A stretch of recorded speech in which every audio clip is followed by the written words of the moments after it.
I watched from the doorway as they sang happy birthday to my sister Emma. Again.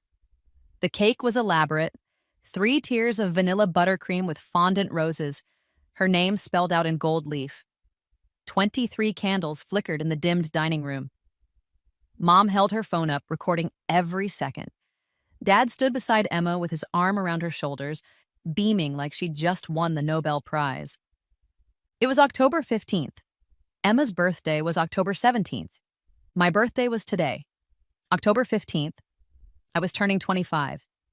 In my previous life, this was the moment I'd finally broken.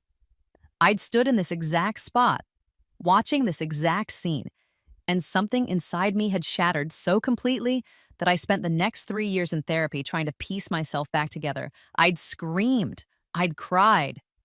I'd begged them to remember me just once, to see me as more than the ghost who lived in their house and paid her share of the bills. Dad had looked at me with genuine confusion, like I was a stranger having a mental breakdown in his home. Your birthday? That's not until...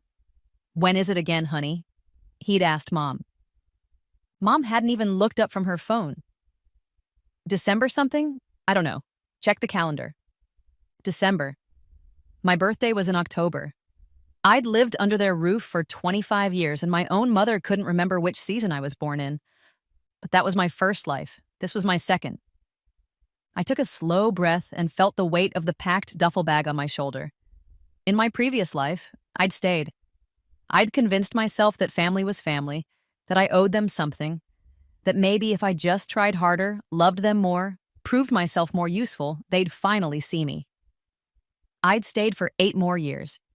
8 years of being invisible, of watching Emma get promoted at Dad's company while my applications got lost, of loaning Mom money I never got back because family doesn't keep score, of missing opportunities because I was always covering for Emma's mistakes or helping with family emergencies that somehow never applied to my own needs. In my previous life, I died at 33, alone in my shitty apartment, having a massive brain aneurysm while Emma posted vacation photos from Bali, a trip Dad had paid for, naturally.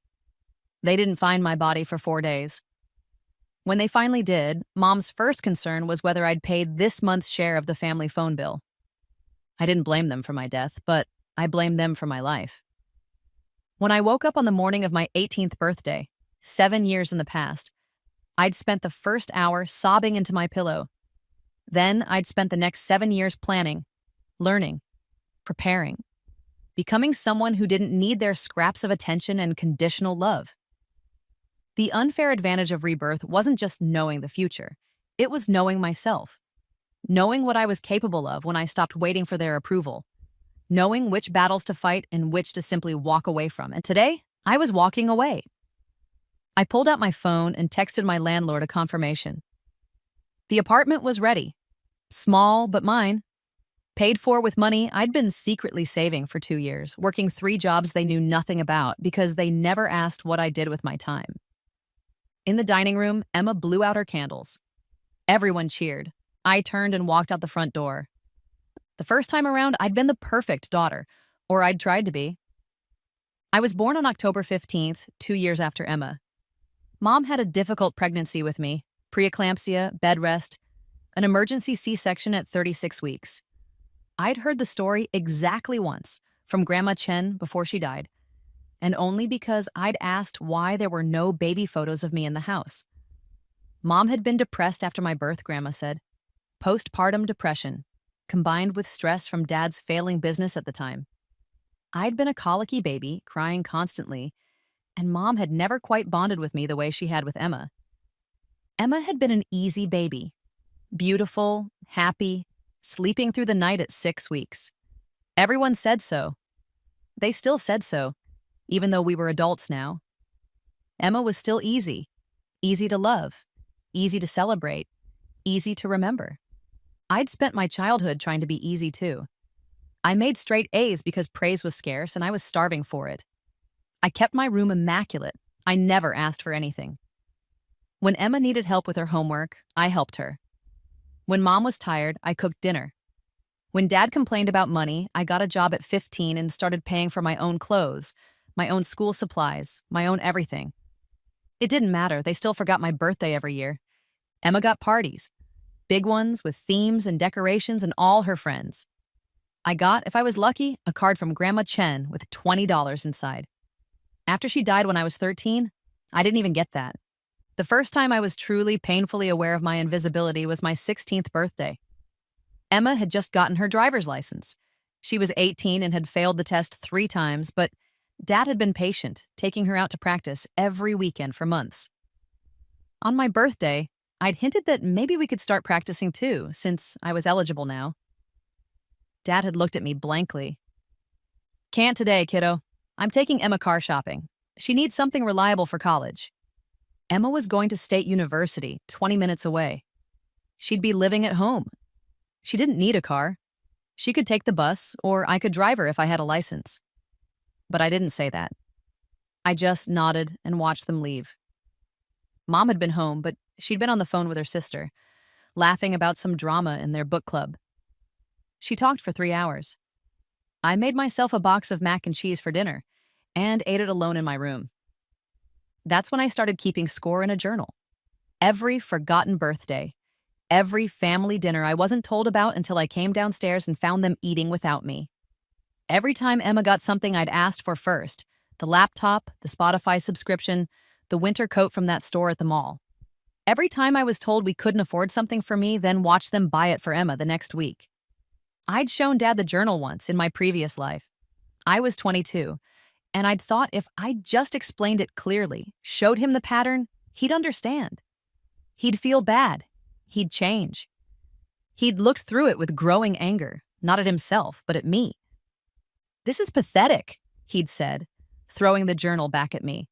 "You're keeping score like a child. Family isn't about transactions. Emma doesn't do this petty nonsense. Emma appreciates what she has." "Emma has everything," I'd said quietly. "Emma is grateful," he'd snapped. "Maybe if you learned some gratitude instead of playing the victim, you'd get more support too." I'd stopped trying to explain after that, but I'd kept score in my head, right up until the aneurysm took me.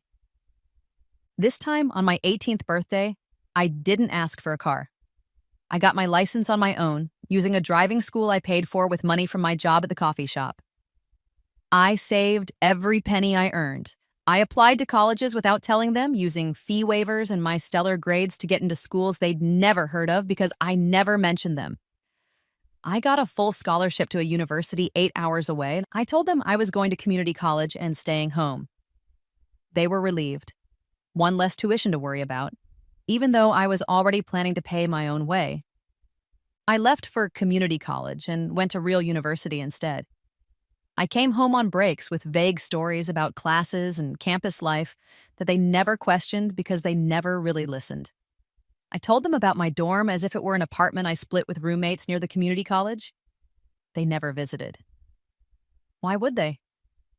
Emma was home, needing help with her actual college classes at State, and I was supposedly just down the road. During those years, I worked constantly.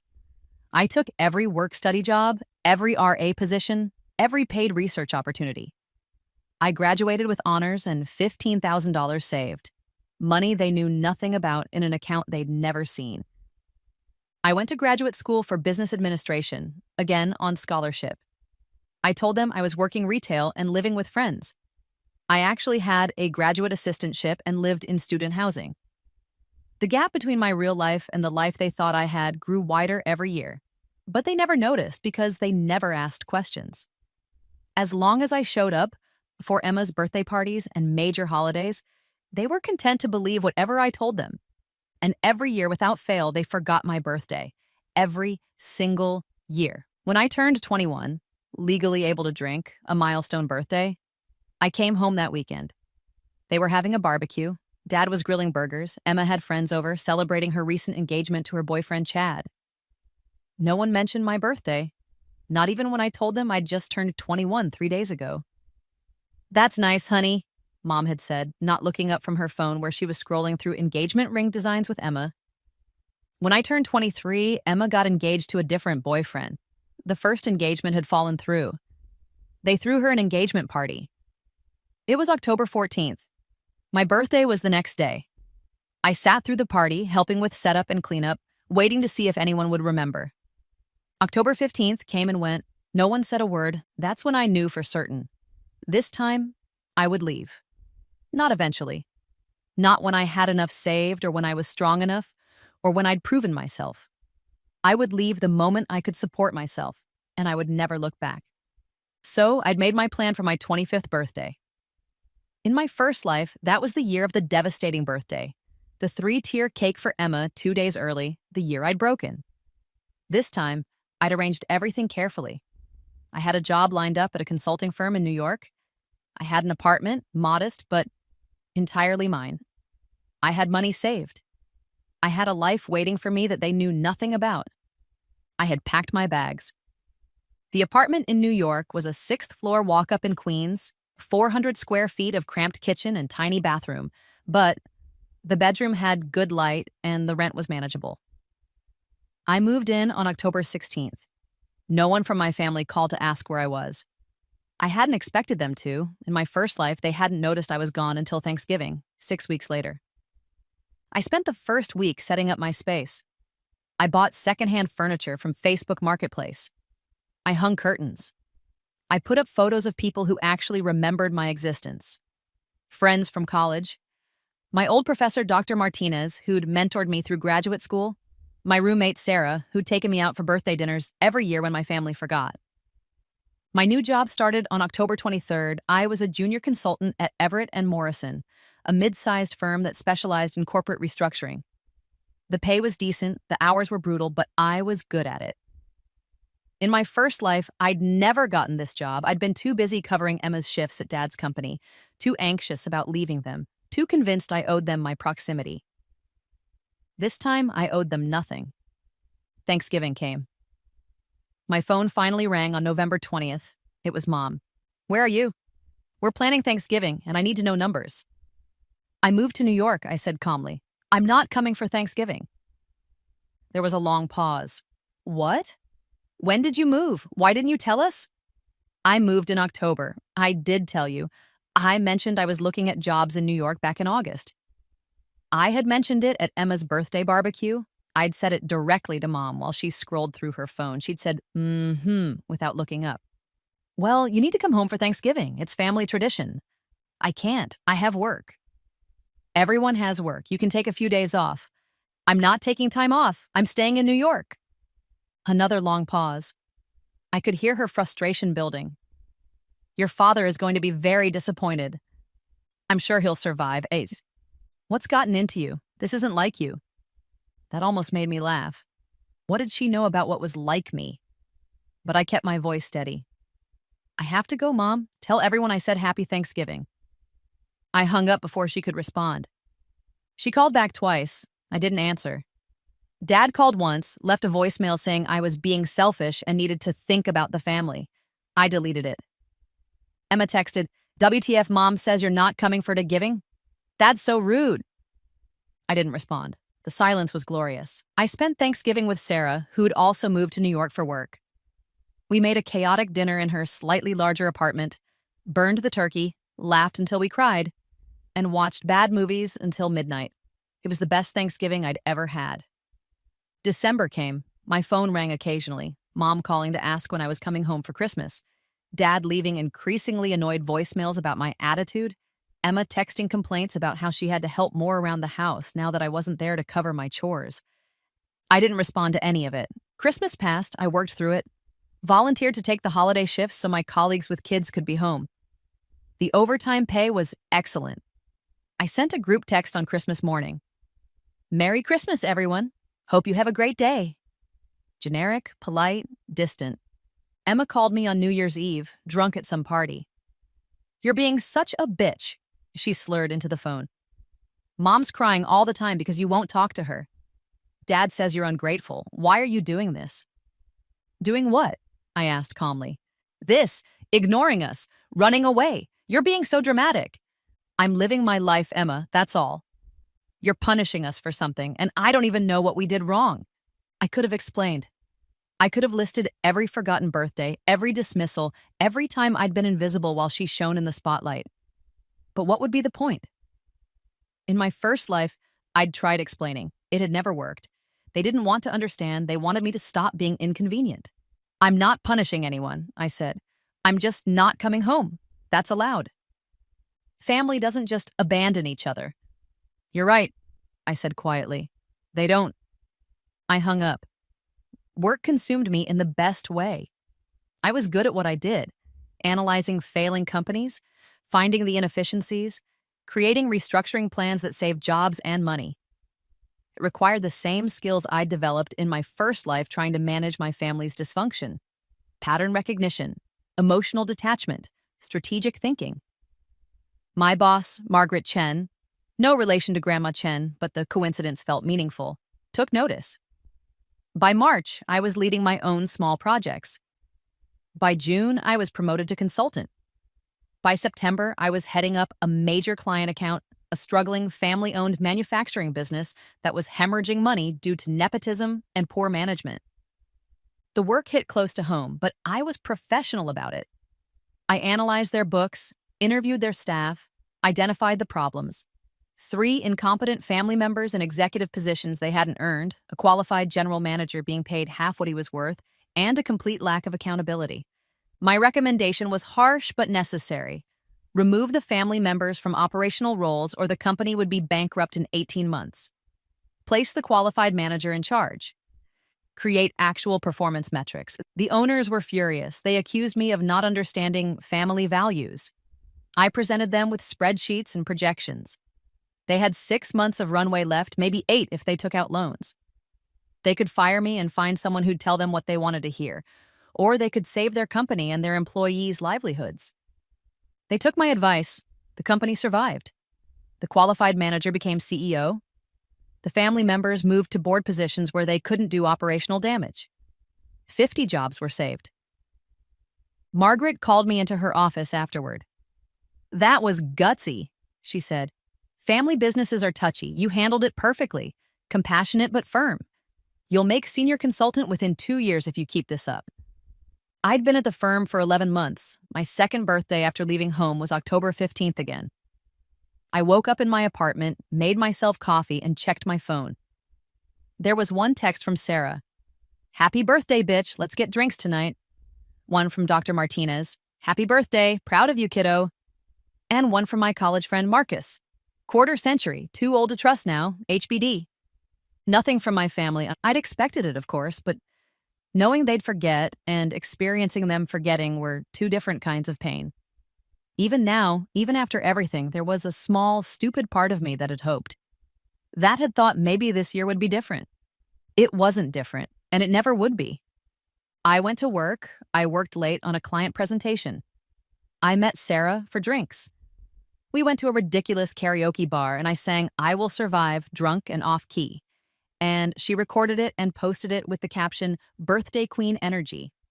It was a good day, a genuinely good day, better than any birthday I'd had in my first life. At 11:47 p.m., my phone rang. "Mom." I stared at it for a long moment, then answered. "Hello?" "Happy birthday," Mom said, overly bright. I almost forgot to call. Busy day, you know how it is. "Right," I said. "Thanks." 26. Wow, you're getting old, she laughed. "Listen, we haven't seen you in almost a year. When are you coming home?" "I don't know. I'm pretty busy with work." "You can't be that busy. Emma wants to see you. She's getting married in December, and she wants you to be a bridesmaid." Emma was getting married. Again. 3rd engagement, 2nd wedding actually happening. They hadn't mentioned it before now, 11 months after I'd left. "I'll have to check my schedule," I said. "What schedule? Just say yes. You're her sister." "I need to think about it." "Think about what? This is family. You don't need to think about family. You just show up." That old anger flickered to life in my chest. "Like you all showed up for me? What's that supposed to mean?" "Nothing. I have to go." "Wait." I hung up, turned off my phone, finished my drink. Sarah was watching me with concern. "Your mom?" "Yeah, she almost forgot my birthday. Called it 11:47. Jesus. She invited me to Emma's wedding, like she was doing me a favor by including me. "Are you going?" I thought about it. In my first life, I'd gone to Emma's wedding, her first one, the one that actually happened. I'd been a bridesmaid, wore an ugly dress I paid for myself, helped with setup and planning and shopping. Emma had been a nightmare bride, changing her mind constantly, having meltdowns over flower arrangements. I'd managed her emotions and fixed her mistakes and given a toast at the reception that made everyone cry. She'd never thanked me, not once. At the reception, I'd overheard Mom talking to an aunt. Emma was so lucky to have such a smooth wedding planning process. She's just naturally good at organizing these things. I'd planned 80% of that wedding. Emma hadn't even sent me a thank you card. "No," I said to Sarah, "I'm not going." "Good," Sarah said firmly. "You deserve better than their scraps." I clinked my glass against hers. Damn right I do. I didn't go to Emma's wedding. I sent a card with a generous check. More generous than they deserved, but I wanted the moral high ground. The card said, "Congratulations on your marriage. Wishing you both all the happiness." Professional, polite, distant. Emma called me 3 times before the wedding, increasingly hysterical. I didn't answer. She left voicemails calling me selfish, heartless, a terrible sister. She said I was ruining her special day by not being there. She said everyone was asking where I was and she had to make excuses for me. The day after the wedding, Mom called. "I can't believe you didn't come. Do you know how humiliating that was? Everyone asking where you were?" Emma cried because her own sister couldn't be bothered to show up. "I sent my congratulations," I said. "A card and money isn't the same as being there. What's wrong with you? When did you become so cold?" "I'm not cold, I'm just done." "Done with what?" "Done explaining, done hoping you'll understand, done waiting for you to see me." "See you? What are you talking about? You're the one who left. You're the one who won't talk to us." "Mom, when's my birthday?" Silence. "What? My birthday, when is it?" A longer silence. It's in the fall sometime. October, why does that matter? What year was I born?" Why are you asking me this?" "You're my mother. You should know when I was born." "This is ridiculous. I'm not playing these games." "It's not a game. It's my life. And you've never been a part of it, not really. You've never remembered my birthday without prompting. You've never asked about my actual life. You don't know what I do for work, where I live, what matters to me.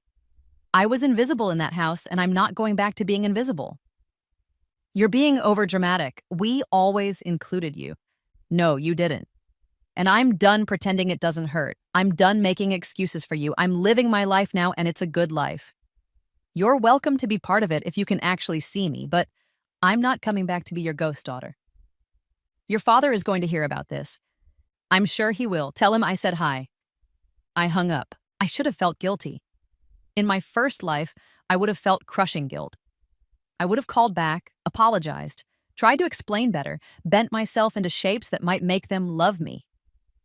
This time, I felt free, and the next 2 years were the best of my life. I made senior consultant at age 27, beating Margaret's prediction by 6 months. I moved to a better apartment in Brooklyn, one with actual square footage and a dishwasher. I dated a guy named Ryan for 8 months. It didn't work out, but it was a healthy relationship that ended amicably, which was more than I'd managed in my first life. I traveled to Tokyo for a client meeting and stayed an extra week to explore the city. I learned to paint, badly but joyfully. I made real friends, people who remembered my birthday, who asked about my day, who saw me. My family called occasionally. The calls became less frequent over time.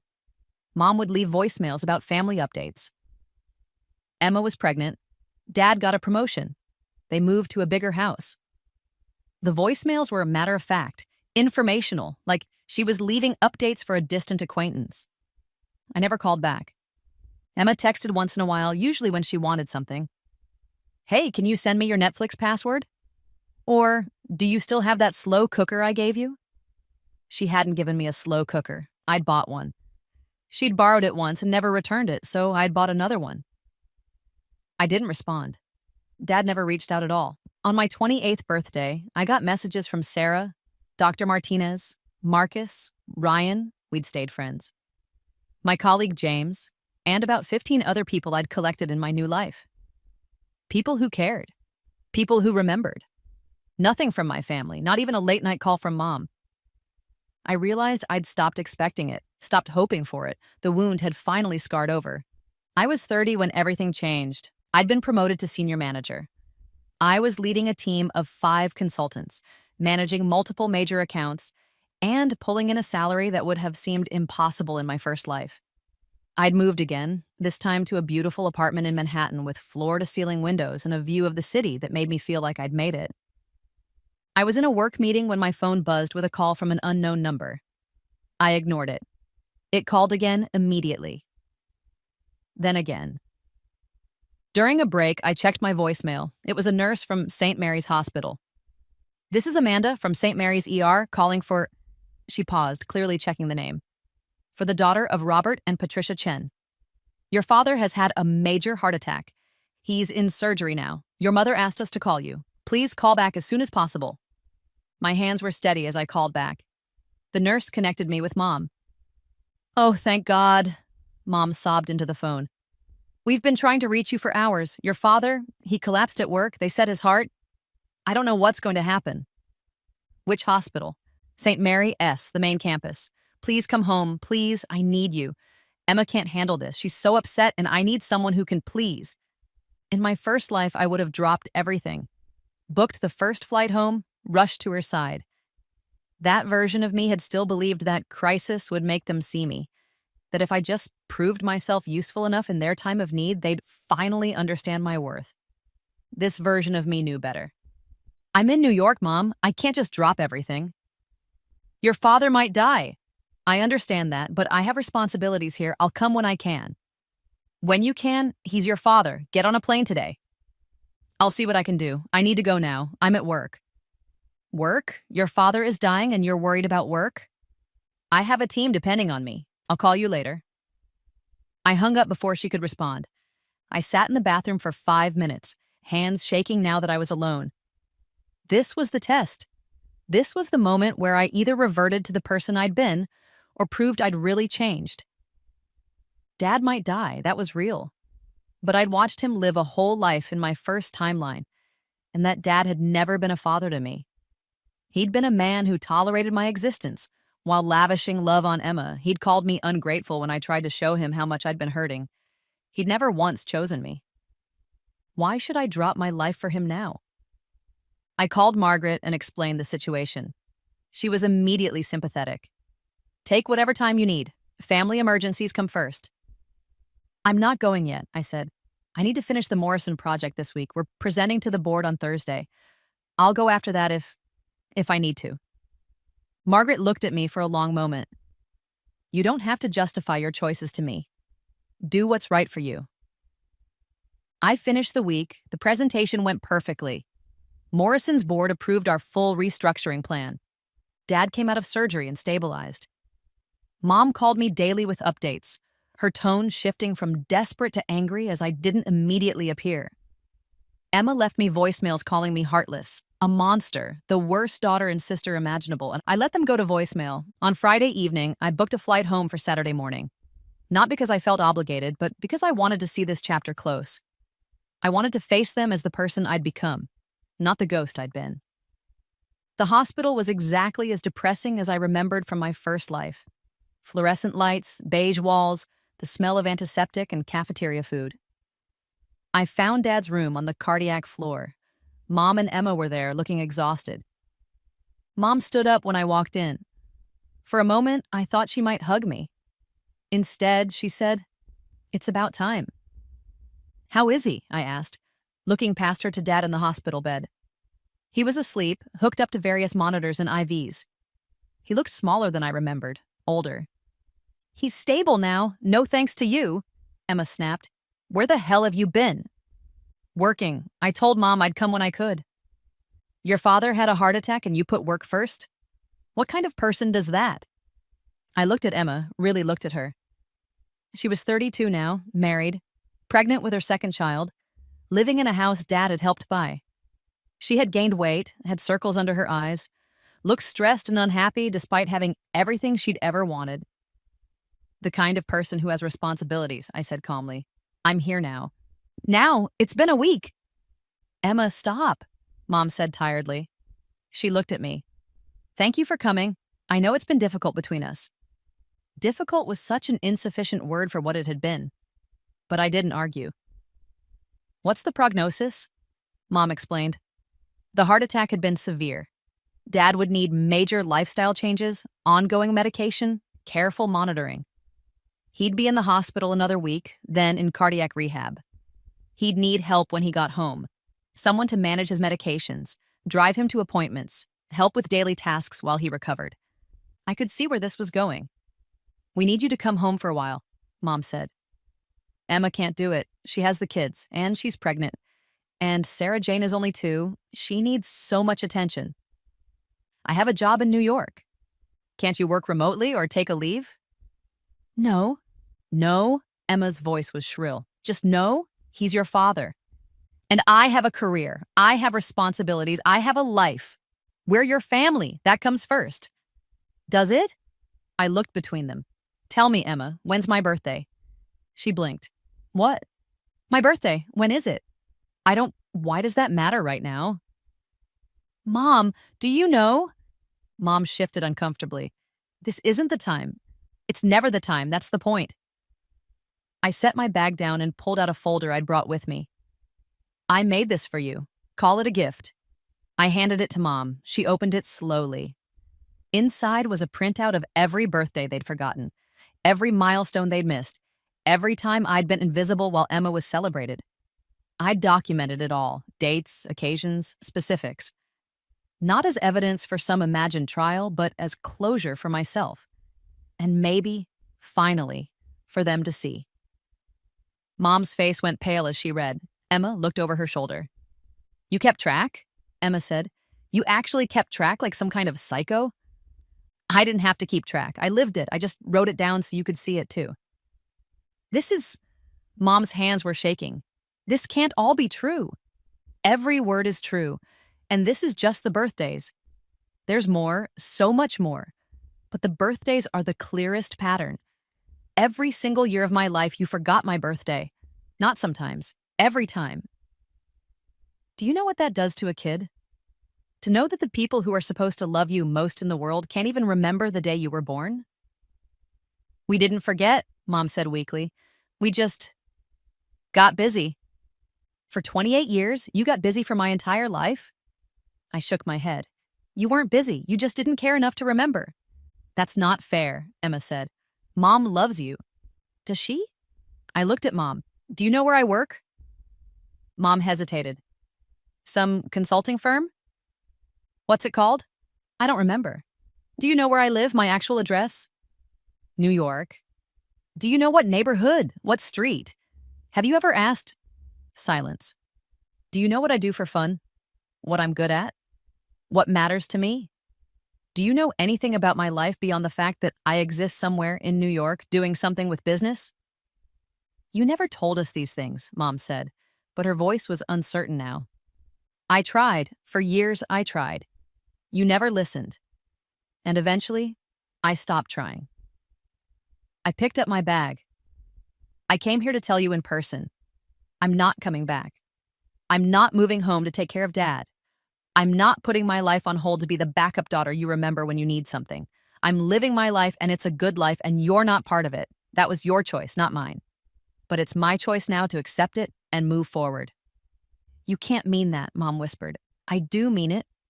I'm done being invisible. I'm done hoping you'll love me the way you love Emma. I'm done waiting for you to remember I exist. I looked at Dad in the bed. He was still asleep, or pretending to be. I hope he recovers. I really do. But I'm not sacrificing myself to help it happen. You'll figure it out the way I figured out how to live without you. Emma was crying now. You're really going to just leave while Dad's in the hospital? You're really going to guilt me for having boundaries? Boundaries? This is abandonment. No, I said quietly. Abandonment is what you did to me, emotionally, for 28 years. This is self-preservation. I walked to the door. Mom called after me. Please, don't do this. Give us a chance to make it right. I paused, looked back. You had 28 years of chances. I gave you so many chances.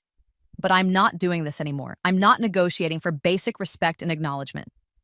Either you see me or you don't. And if you don't, I'm okay with that now. I've built a life with people who do see me. We're your family, Emma shouted. No, I said. You're my relatives. Family are the people who show up, who remember, who care. I have family. They're just not you. I walked out. Behind me, I heard Emma sobbing and Mom calling my name. I kept walking. Down the hallway, into the elevator, through the lobby, out into the parking lot where I'd left my rental car. My hands were shaking. My vision was blurred with tears. But I wasn't sad. Or I was sad, but not for what I was losing. I was sad for the little girl who'd tried so hard to be seen, who'd made herself small and convenient and useful, hoping it would be enough. But I wasn't that little girl anymore. I drove back to the airport and changed my flight to leave that night instead of tomorrow. I was back in my apartment by midnight. Sarah came over with wine and takeout. How bad was it? Terrible and perfect. Did you say what you needed to say? Everything. I said everything. How do you feel? I thought about it. Free. Dad recovered. The next few months were difficult for them, from what I heard through the sporadic voicemails Mom still left. They had to hire professional help for Dad's care because Emma couldn't manage it with 2 kids and a pregnancy. The expenses were significant. They were stressed and overwhelmed. They didn't ask me for help again. I think they finally understood that I meant what I said. Emma gave birth to her 3rd child in the spring. Mom left a voicemail with the details. Another girl named Madison. Everyone was healthy. The voicemail was brief, informational. She didn't ask me to visit. I sent flowers and a gift card, professional, polite, distant. My 31st birthday came and went. I spent it on a beach in Greece with Sarah and 2 other friends from work celebrating after a successful project. We drank wine, swam in impossibly blue water, laughed until our stomachs hurt. Someone, I don't remember who, made a birthday cake out of hotel breakfast pastries and stuck a candle in it. We sang off-key and stupid loud. My phone didn't ring and it didn't hurt anymore. I was 33 when I got the promotion to director. At 33, in my first life, I died alone in my apartment, invisible to the people who should have loved me most. At 33 in this life, I stood in front of my team of 20 consultants and gave a presentation to our biggest client yet, a Fortune 500 company that had specifically requested me by name. I closed the deal. Margaret promoted me the next day.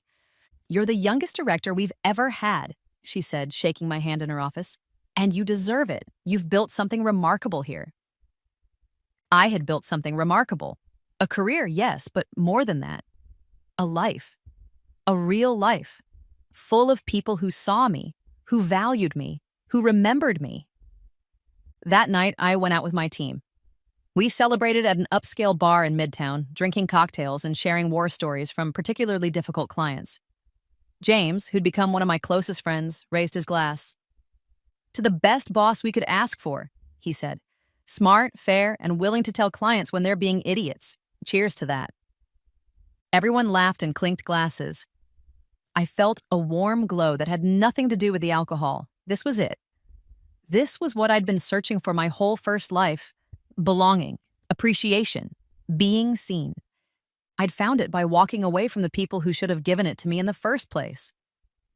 My phone buzzed. I almost ignored it, but something made me check. It was Emma, a text, not a call. Dad's retiring, having a party next month, you should come. I stared at the message for a long moment. Around me, my team was laughing about something, the noise of the bar washing over me like a wave. 3 years since I'd walked out of that hospital room.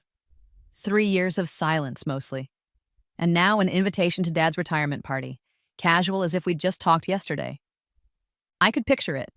Dad surrounded by well-wishers, Emma playing hostess, Mom taking photos. Would they introduce me to people? This is our other daughter, the one who lives in New York. Would they even remember what I did for work, or would they fumble through vague descriptions? Would anyone there know I existed? I typed back, "Congratulations to him. I can't make it. Work commitment that weekend."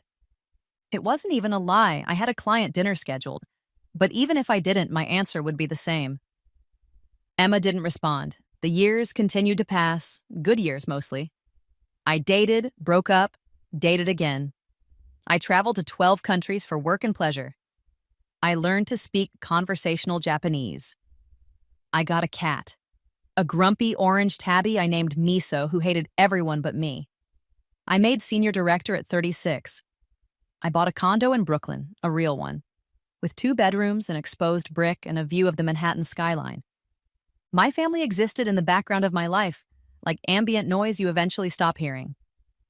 Mom called a few times a year, usually around major holidays, leaving brief voicemails. Emma texted occasionally with news. Another kid, 4 total now. A new house, a promotion for her husband Brad. No longer Chad. I'd lost track of when that changed. Dad never reached out at all, not once in 8 years. I sent Christmas cards each year, generic and polite. I didn't send gifts. I didn't call back.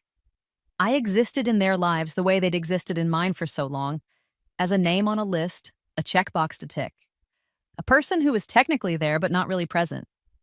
It felt fair. I was 38 when Sarah got engaged. We were in her apartment, looking at rings on her laptop when she turned to me. "I want you to be my maid of honor," she said. "Obviously," I said, grinning. "Who else would keep you sane?" "I'm serious, though. You're my family. You know that, right?" Something in her tone made me look up. She was watching me with that careful expression she got when she was worried about me. "I know," I said softly. "Do you?" "Because I know you don't talk to your biological family anymore, and I just want you to know that you have family." Me, Marcus, Dr. Martinez, James. All of us. We're your family, and we love you, and we see you. My throat was suddenly tight. "I know," I said again. "I do know that." "Good." She squeezed my hand. "Because we're stuck with each other now. You're going to be my maid of honor, and someday I'm going to be yours. And we're going to be the cool aunts to each other's kids. And we're going to grow old together and judge people at early bird dinners." I laughed, tears pricking at my eyes. "That sounds perfect." "It does, doesn't it?" She grinned. "Also, I'm getting married in October, October 14th specifically. I checked. It's not your birthday." "Oh my God," I said, laughing harder now. "You checked?" "Of course I checked. I'm not having my wedding the day before my best friend's birthday. What kind of monster do you think I am?" It was such a small thing, such an obvious thing. But it meant everything. She'd remembered. She'd thought of me. She'd cared enough to check. That's what family was supposed to be. Sarah's wedding was beautiful. I cried during the ceremony.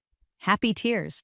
The kind I'd never cried at Emma's weddings because I'd been too busy managing logistics and swallowing hurt. I gave a toast at the reception that made everyone laugh and cry, and Sarah hugged me so hard afterward that I couldn't breathe.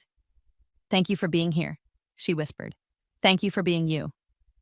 The next day was my 39th birthday. Sarah and her new wife took me to brunch, badly hungover, and we laughed about the disaster that was her cousin's drunken conga line. They gave me a gift, a beautiful journal with my name embossed on the cover. "For keeping track of the good stuff this time," Sarah said.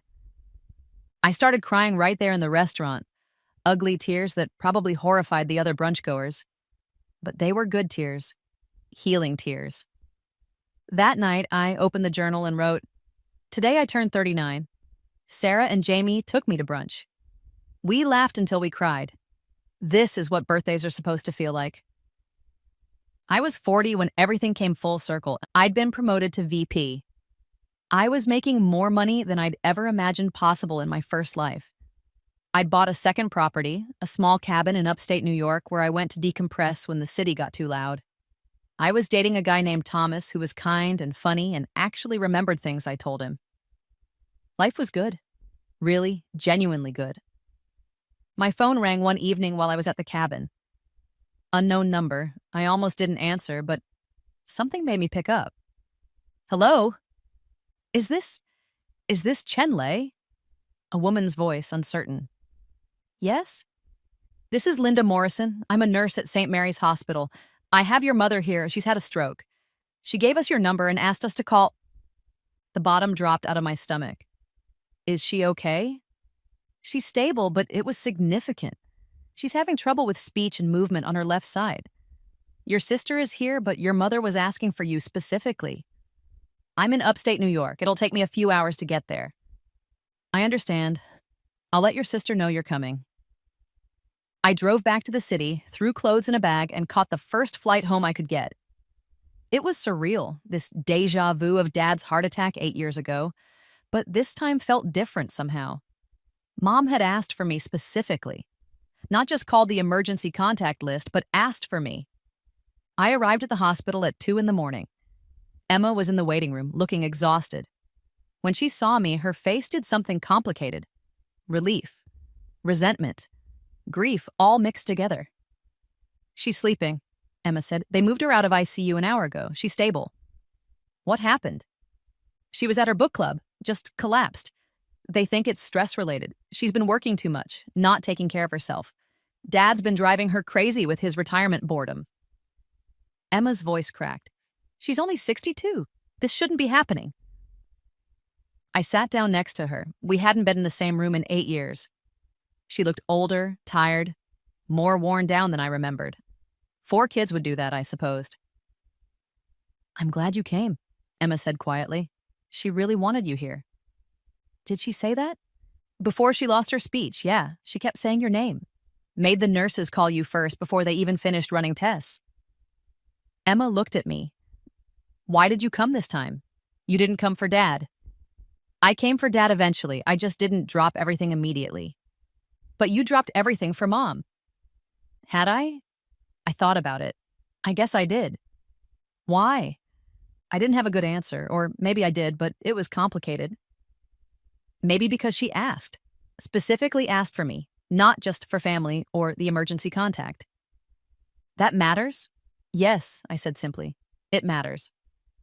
We sat in silence for a while. Then Emma said, "I've been thinking about what you said at the hospital 8 years ago, about us forgetting your birthday." I tensed. "You don't have to." "No, I want to. I need to." She took a shaky breath. I looked back through my photos after that. Birthday parties, holidays, family stuff. And you're right. You're barely in any of them. And when you are, you're always in the background, helping or serving or cleaning up. Never at the center. Never celebrated. "Emma, I didn't see it when it was happening. I thought you were just quiet, that you liked being behind the scenes. But that's not true, is it? You were behind the scenes because that's where we put you." My throat was tight. "I don't need an apology." "Maybe not, but I need to give one." She turned to face me fully. "I'm sorry. I'm sorry we took you for granted. I'm sorry I didn't notice. I'm sorry I called you heartless and selfish when you were just protecting yourself. You weren't the heartless one. We were—" I didn't know what to say. In all my imaginings of this conversation, in all my rehearsals and fantasies, I'd never actually believed she'd understand. "Thank you," I finally managed. "Are you happy?" Emma asked. "In your life now, without us? Are you happy?" "Yes," I said honestly. "I really am." "Good." She smiled, sad but genuine. "That's good. You deserve to be happy." We sat together in the waiting room until dawn, not saying much, but not needing to. When the nurse said we could see Mom, we went in together. Mom looked small in the hospital bed, half her face drooping, her left hand curled and useless. But her eyes were clear, and when she saw me, they filled with tears. "Lay," she slurred, the word barely comprehensible but unmistakable. I took her good hand. "I'm here, Mom." She squeezed my hand with surprising strength. With her right hand, she pointed at Emma, then at me, then pressed her hand to her heart. "I know," I said. "I know." Did I forgive her? I wasn't sure yet. But I was here. That was something. Mom's recovery was slow. She regained some of her speech over the following months, enough to communicate, but it was never quite the same. Her left side remained weak. She needed help with daily tasks, with cooking and cleaning and managing the house. Emma stepped up, but with 4 kids and a full-time job, she was drowning. They looked into professional care, but it was expensive. Dad's retirement savings were dwindling faster than expected. I flew home once a month, just for a weekend, Friday to Sunday. I'd spend the time helping Emma, giving her a break, sitting with Mom, listening to her try to talk about things she'd never talked about before. One afternoon, sitting in her room while Emma ran errands, Mom pointed to a box on her closet shelf. I got it down. Inside were baby photos, dozens of them, of me. "I did love you," Mom said slowly, fighting for each word. "Hard. Baby, so hard. I was tired." Then Emma, "Easy. I failed. You did," I said. Not mean, just honest. "Sorry, so sorry." "I know." "Hate me?" I thought about it. Did I hate her? I had, for a while. But hate required energy, required continued investment. And I'd built a life that didn't have room for that kind of consuming emotion anymore. No, I said, I don't hate you. I don't know if I can go back to having you in my life the way you want, but I don't hate you. She cried then, messy and uncontrolled, all the tears she'd maybe never let herself cry before. I held her good hand and let her cry. Forgiveness, I was learning, wasn't a single moment. It was a slow, complicated process, and I didn't know where it would lead. But I was okay with that. I turned 41 on October 15th. I was at the cabin, having taken the day off work, sitting on the porch with miso and a cup of coffee and my phone in my hand. At 9 a.m., my phone rang. Emma. Happy birthday, she said when I answered. Thanks. I set a calendar alert. I'm setting one every year from now on. I'm not forgetting again. My eyes burned. Okay. Mom wanted to talk to you. There was shuffling, then Mom's voice, stronger than it had been, but still slow. Happy, birthday, Lay. Thanks, Mom. Love you. It was the first time she'd said that to me, and I couldn't even remember, maybe ever. Love you too, I said, and meant it in a complicated, messy, imperfect way. After we hung up, I sat on the porch for a long time watching the trees. Thomas came out and sat beside me, handed me a fresh cup of coffee. You okay? He asked. Yeah, I said. I really am. At noon, Sarah called singing happy birthday off key. At 2, Dr. Martinez sent a video message. At 4, my team at work had sent a gift basket to the cabin, fancy cheese and wine and a card signed by everyone. At 6, Marcus showed up at the cabin with takeout and a horrible comedy movie. My phone didn't stop buzzing all day with messages, with people remembering me, celebrating me, seeing me. That night, I opened my journal and wrote, Today I turned 41. My family remembered my birthday. My chosen family celebrated me. I am loved. I am seen. I am free. I thought about my first life, ending at 33 in that sad apartment, invisible even in death. I thought about the moment I woke up at 18 with a second chance, the choice I'd made to pack my bags and leave instead of staying and hoping. It had been the right choice, not because it had fixed everything or made my family suddenly perfect, but because it had given me the space to become someone who didn't need their validation to know my worth. I'd built a life where I was seen, where I was remembered, where my birthday mattered not because I demanded it matter, but because the people in my life naturally wanted to celebrate me. I'd stopped waiting for them to love me and had found people who already did. That was the real revenge, I realized. Not making them suffer, not proving them wrong, but simply being happy without them until they finally understood what they'd lost and what they'd missed all those years they looked right through me. The best revenge was living well, and I was living extraordinarily well. I closed the journal and looked out at the stars beginning to appear in the darkening sky. Somewhere, in another timeline, another version of me was still waiting, still hoping, still making herself small and useful and invisible. But this version of me had packed her bags. This version of me had left. This version of me had built something beautiful. And on October 15th, every year without fail, I was remembered. That was enough. That was everything.